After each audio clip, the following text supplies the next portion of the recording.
मैं मानता हूं कि आज का दिन इस संगोष्ठी के लिए सबसे उचित दिन, क्योंकि अच्छे या बुरे किसी भी प्रकार की राष्ट्रीय घटना के जब 50 साल पूरे होते हैं तो समाज जीवन के अंदर इसकी याददाश्त धुंधली हो जाती है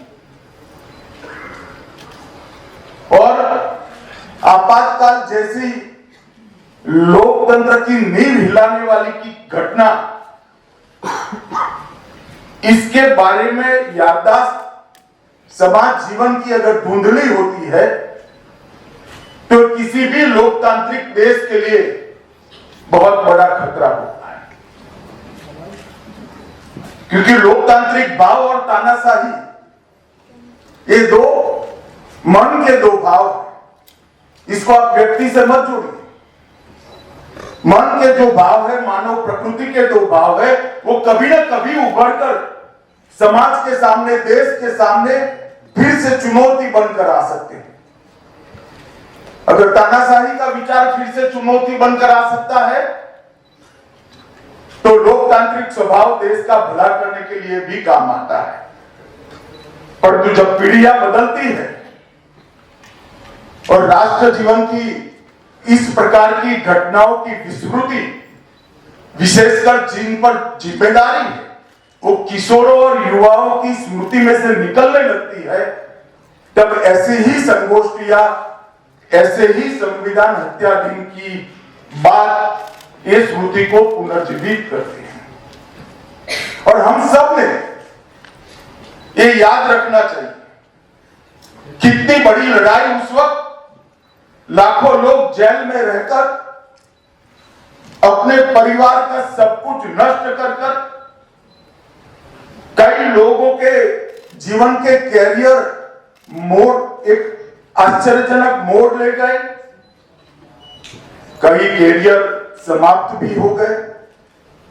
और वो लड़ाई ने भारत के अंदर लोकतंत्र को जीवित रखा और आज हम दुनिया का सबसे बड़ा लोकतंत्र बनकर आज विश्व के सामने सम्मान के साथ, और ये लड़ाई क्यों जीते, वो जीतने का मूल कारण है कि हमारे देश की जनता तानाशाही को कभी स्वीकार नहीं कर सकती, क्योंकि पूरी दुनिया में लोकतंत्र का उद्भव ही तो हमारे देश के अंदर हुआ है। एक प्रकार से भारत लोकतंत्र की जननी माना जाता है। लोकतंत्र हमारे यहां सिर्फ संविधान का स्पिरिट नहीं है, संविधान का स्पिरिट तो है ही, परंतु संविधान निर्माताओं ने जनता के स्पिरिट को संविधान के अंदर शब्दों में व्याख्यायित करने का काम किया है। ये हमारा जन स्वभाव, और इसलिए ये लड़ाई हम जीते। कोई डरकर चुप रहे होंगे, कोई कफन बांधकर लड़े होंगे, किन्होंने सहन किया होगा, किन्होंने समय की राह देखी होगी, मगर मुझे निश्चित रूप से मालूम है कि उस वक्त जितने भी पुख्त नागरिक थे, किसी को ये आपातकाल पसंद नहीं आया होगा, सिवा तानाशाह और उनसे फायदा करने वाली एक छोटी सी टोली।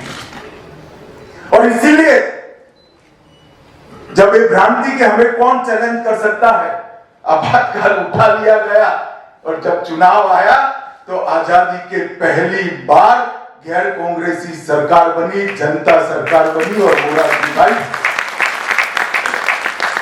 इस देश के प्रधानमंत्री बने। मित्रों, दस्तावेजों में 50 साल हो गए, परंतु आज भी करोड़ों भारतीयों के मन में ये घाव इतना ही रहा है जितना आपातकाल के समय।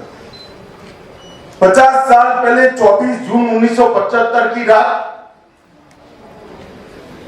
स्वतंत्र भारत के इतिहास की शायद सबसे लंबी रात थी, और एक प्रकार से सबसे छोटी भी। सबसे लंबी रात इसलिए थी कि इस रात की सुबह 21 महीनों के बाद आई। 21 महीनों के बाद फिर से लोकतंत्र पुनर्जीवित हुआ, और सबसे छोटी रात इसलिए थी कि जिन अधिकारों, विधिक प्रक्रियाओं, पार्लियामेंट की पवित्रता को और नागरिक सम्मान के संरक्षण के लिए बने हुए नियमों को बनने में 2 वर्ष 11 साल और 18 दिन का समय लगा। हमारे संविधान निर्माण में 2 वर्ष 11 साल और 18 दिन का समय लगा। 13 समितियों का गठन हुआ। 165 दिन में 11 सत्र संपन्न हुए।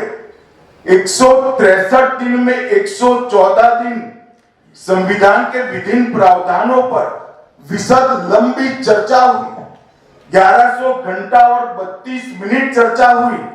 7 सदस्यीय ड्राफ्टिंग कमेटी ने उसको फाइनल शेप दिया और जिस संविधान के निर्माण में दुनिया भर के लोकतंत्र के संविधान से ज्यादा विचार विमर्श हुआ, इतना त्याग, तपस्या और परिश्रम सैकड़ों लोगों ने किया, उसको किचन कैबिनेट के फरमान ने 1 मिनट में खारिज कर दिया।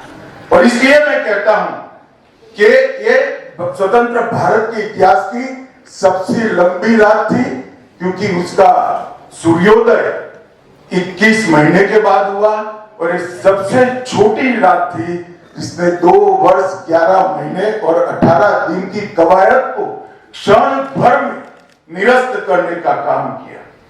मित्रों, आपातकाल क्या था, इसकी व्याख्या कोई एक वाक्य में नहीं हो सकती। मैंने बहुत सोच विचार कर प्रयास किया। मैं मानता हूं ये संपूर्ण नहीं है, परंतु एक मल्टी पार्टी डेमोक्रेसी मूल स्वभाव जिस देश का लोकतांत्रिक है, ये लोकतांत्रिक देश के स्वभावगत लोकतांत्रिक देश की मल्टी पार्टी डेमोक्रेसी को व्यक्ति के तानाशाही में बदलने का षड्यंत्र का नाम है आपातकाल, जिसका उस वक्त अनेक लोगों ने पुरजोर विरोध किया, व्यक्तिगत नुकसान उठाकर भी विरोध किया। एक सुबह जो भारत की आत्मा को जगा गई, स्वतंत्र भारत की सबसे बड़ी त्रासदी को हम तर्कों, तथ्यों और घटनाओं की श्रृंखला से हम जरूर समझ सकते हैं। बहुत सारा लिखा भी गया है और हितेश शंकर जी ने कहा इस प्रकार से एक लंबी श्रृंखला है, ये क्यों हुआ इसकी। परंतु मेरा मानना है कि तर्क या तथ्य से अधिक प्रभावी होती है मनुष्य की संवेदना और कल्पना। मैं इस सभागार में बैठे हुए सभी को कहना चाहता हूं कि आप कल्पना कीजिए वो क्षण की, जिस क्षण में कल तक तो आप भारत के नागरिक थे, दूसरे दिन सुबह ही आप एक तानाशाह के गुलाम बनकर रह जाते हैं। कल तक आप एक पत्रकार थे, सच का आईना दिखाने वाले चौथे स्तंभ थे, आज आप असामाजिक तत्व बन जाते हो और विरोधी, देश विरोधी घोषित कर दिए जाते हो। कल तक आप छात्र थे जो देश का भविष्य होता है, आज आप अस्थिरता फैलाने वाले करार कर दिए जाते हो। कल तक आप सामाजिक कार्यकर्ता थे, गरीबों की, वंचितों की आवाज उठाने वाले माने जाते थे, आज आप देश के लिए खतरा बन गए हो। कल तक आप एक आम नागरिक थे जिसको न संविधान की धाराएं मालूम थी, न संसद की प्रक्रिया। आज आप काल कोठरी के अंदर जेल में डाल दिए जाते हो। आपने कोई नारा नहीं दिया, कोई जुलूस नहीं निकाला, फिर भी गलती सिर्फ इतनी है कि आपकी सोच आजाद थी। एक क्षण, ये सुबह कितनी क्रूरता के साथ भारत की जनता के पर बीती होगी, इसकी कल्पना हम नहीं कर सकते। मेरे साथ 2 लोग जो मंच पर बैठे हैं, दोनों ने पल्ला झाड़ दिया कि हम तो उस वक्त जन्मे ही नहीं थे। मगर मैं पल्ला नहीं झाड़ू, मैं उस वक्त 11 साल का था। गुजरात में वैसे आपातकाल की असर बहुत कम हुई थी, क्योंकि वहां जनता सरकार बन चुकी थी। परंतु बाद में जनता सरकार भी गिरा दी गई और आपातकाल का कहर 1 साल के बाद गुजरात पर भी टूटा। हमने देखा है हमारे गांव के अंदर जनसंघ के कार्यकर्ता, संघ के स्वयंसेवक, कई संस्था कांग्रेसी, समाजवादी, सर्वोदयी, कई प्रकार के लोग जो अपनी अपनी विचारधारा के आधार पर भारत के नवनिर्माण की गति को, पुनर्निर्माण की दिशा को तय करने में लगे थे, वो सारे के सारे देशद्रोही बनकर जेल की काल कोठरी में बंद कर दिए। मेरे अकेले गांव से, छोटा गांव है मेरे साथ, मेरे एक अकेले गांव से 184 लोगों को जेल के डिब्बे के अंदर, ब्लू डिब्बे के अंदर डालकर साबरमती जेल में भेज दिया गया।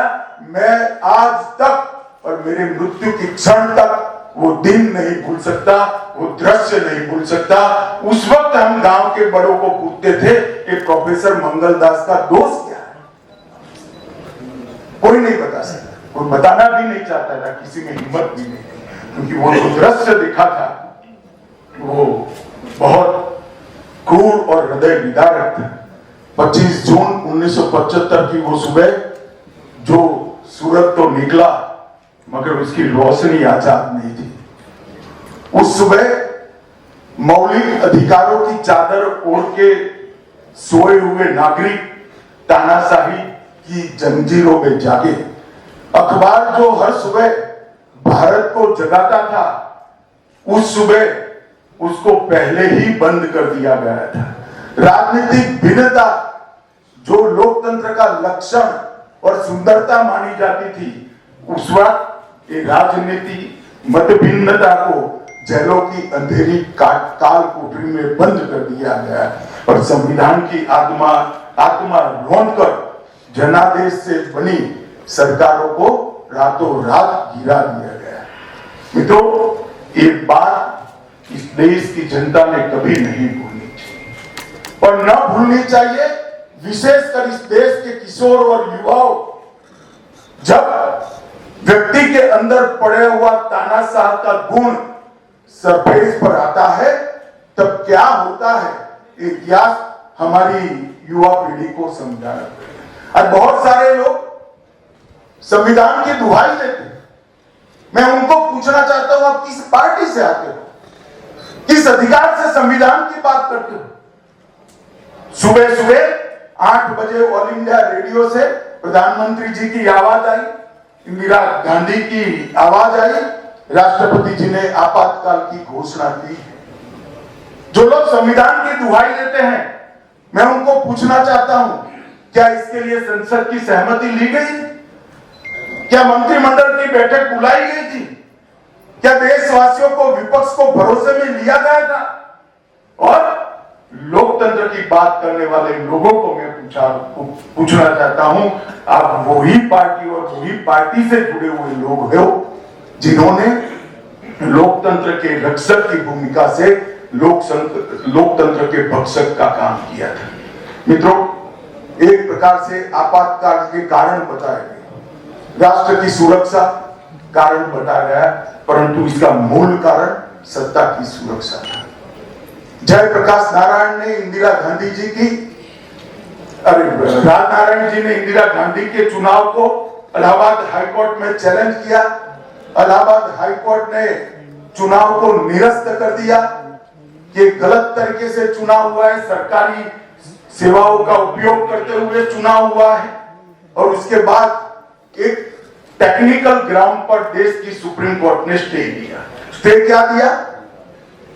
क्या प्रधानमंत्री तो बन सकते हो, चालू रह सकते हो, परंतु आप संसद में वोट नहीं दे सकते हो। इंदिरा जी प्रधानमंत्री बनी रही, उनको संसद में वोट देने का अधिकार नहीं था। संसद सदस्य के, प्रधानमंत्री के कोई पक्ष उनको नहीं मिलते, परंतु वो मॉरल ग्राउंड छोड़कर प्रधानमंत्री बने रहना उन्होंने निर्णय किया। और इसका उपयोग क्या किया? इसका उपयोग उन्होंने संविधान की धाराओं का उपयोग कर ही संविधान की हत्या का काम किया और इस देश को एक लंबे आपातकाल के अंदर झोंकने का काम किया। उसकी पृष्ठभूमि में मैं ज्यादा जाना नहीं चाहता, परंतु देश में महंगाई पर छात्रों के प्रदर्शन हुए थे। गुजरात में पहले महंगाई से शुरू हुई ये लड़ाई जब जेपी कूद पड़े, बिहार तक पहुंची। गुजरात और बिहार में छात्र आंदोलन हुए, रेलवे कर्मचारियों की हड़ताल हुई, जगह जगह पर कांग्रेस के भ्रष्टाचार पर विरोध के स्वर उठ गए। मोरारजी देसाई आमरण अनशन पर बैठ गए। ढेर सारी घटनाओं ने सत्ता के बहुमत के साथ चुनी हुई सरकार की कुर्सियां हिला दी। इनकी सत्ता की नींव को हिलाने का काम किया था। देश पर कोई खतरा नहीं था, देश की सुरक्षा पर कोई खतरा नहीं था। अभी भी तो बांग्लादेश का युद्ध जीते थे, देश की सुरक्षा पर कोई खतरा नहीं था, ना बाहरी था ना आंतरिक था।